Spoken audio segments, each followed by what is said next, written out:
You think you remember the 70s, the hair, the colors, the records your parents warned you not to touch. But there are songs from that decade that aren't just good, they're quietly explosive.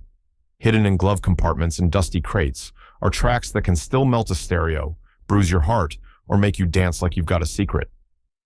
Today, we're opening that crate. 13 songs you forgot were awesome, and the surprising stories that keep them pulsing right now. The King and the Underground. First, hit the ignition with Elvis Presley's Burning Love. It's the sound of a man who made jukeboxes blush, firing off one last flare.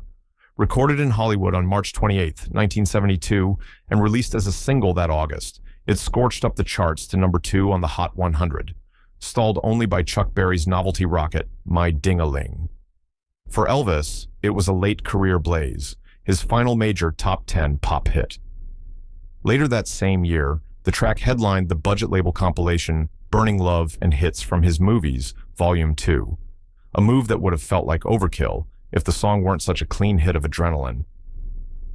If you caught Baz Luhrmann's 2022 biopic and felt your playlists quietly tilt back toward the King, this is the one to press first. Now spin the dial all the way the other direction. The Velvet Underground's Oh, Sweet Nothin'.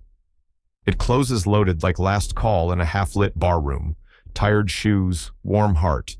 The guitars don't shout. They glow. The lyrics circles ordinary lives that carry extraordinary weight.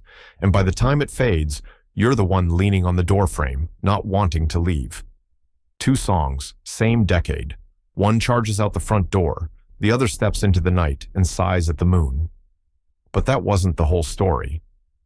Gothic pop and global red dress flash mobs. If you've ever heard a falsetto slice the air like cold glass, you know what happens when Kate Bush sings Wuthering Heights. Barely 19 when she wrote it, Bush launched her debut with a song as dramatic as a thunderclap, then took it to number 1 in the UK. It sits on the Kick Inside, a record that made poetic storytelling feel like pop sorcery. The modern twist? Every year, the world throws a party for this song. Crowds in red dresses gather for the most Wuthering Heights day ever, recreating the choreography and turning one woman's fever dream into a global wink. It's proof that a 1978 single can become a 2025 ritual, and yet chords this soft can still echo for decades. The whisper that found a megaphone. Nick Drake didn't shout. He barely spoke. Pink Moon is a 2 a.m. whisper, guitar like breath, voice like fog over headlights. In 1972, the album slid out quietly. Then, decades later, a car ad rolled its windows down.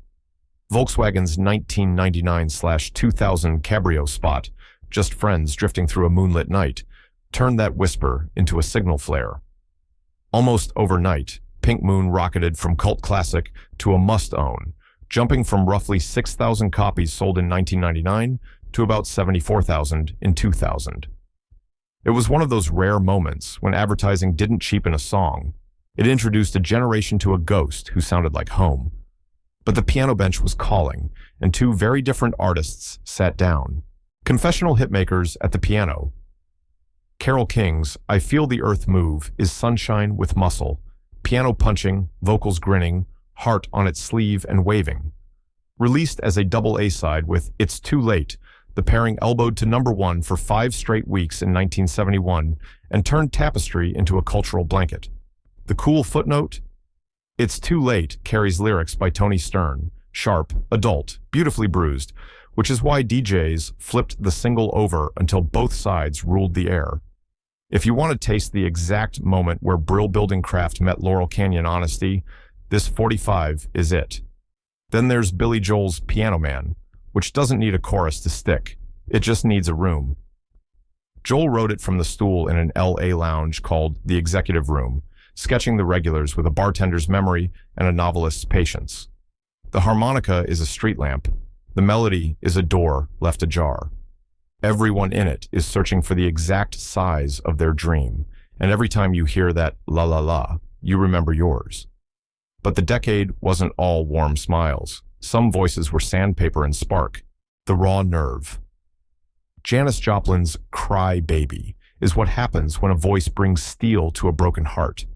Cut in late 1970 for the album Pearl and released the following year, her take on the Garnet Mims original turns a plead into a thunderhead.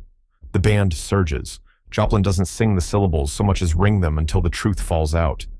She wasn't around to watch it climb. Pearl appeared after she was gone, and that knowledge makes the final note land like a memory you can't shake. It's raw, it's towering, and it still raises the hairs on your arms. And yet, in the same decade, a featherlight voice carried a heavy warning.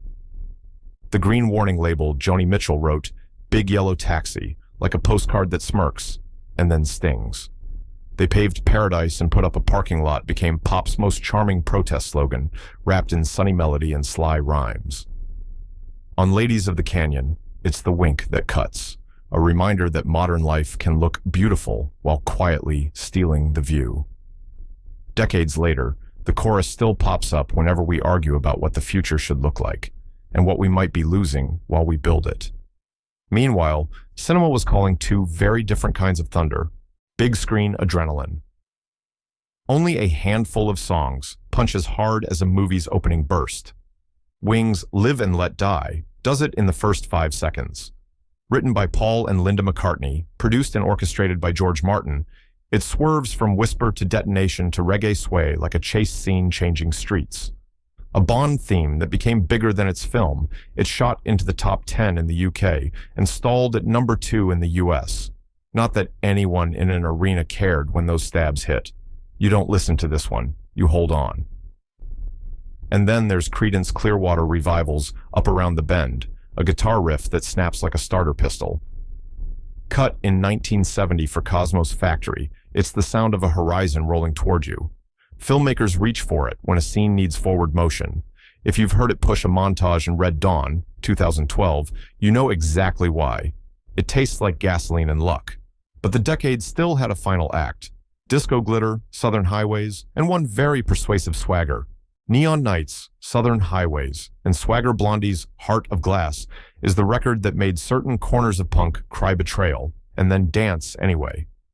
It started on 1978's Parallel Lines and crowned the charts the next year, with Debbie Harry's cool drawl floating over a heartbeat built for mirror balls. The debate was loud back then. Could downtown punks flirt with disco? Time answered for everyone. Heart of Glass wasn't a sellout, it was a blueprint. Now move the map 1,000 miles south. The Allman Brothers Band's Ramblin' Man is open road and sun-bleached billboards, a country rock glide that somehow outran every rule about what radio wanted in 1973. Dickie Betts wrote it with a grin and a hitchhiker's heart, and the thing soared to number 2, still the band's only top 10 single in the States. One listen and you understand why.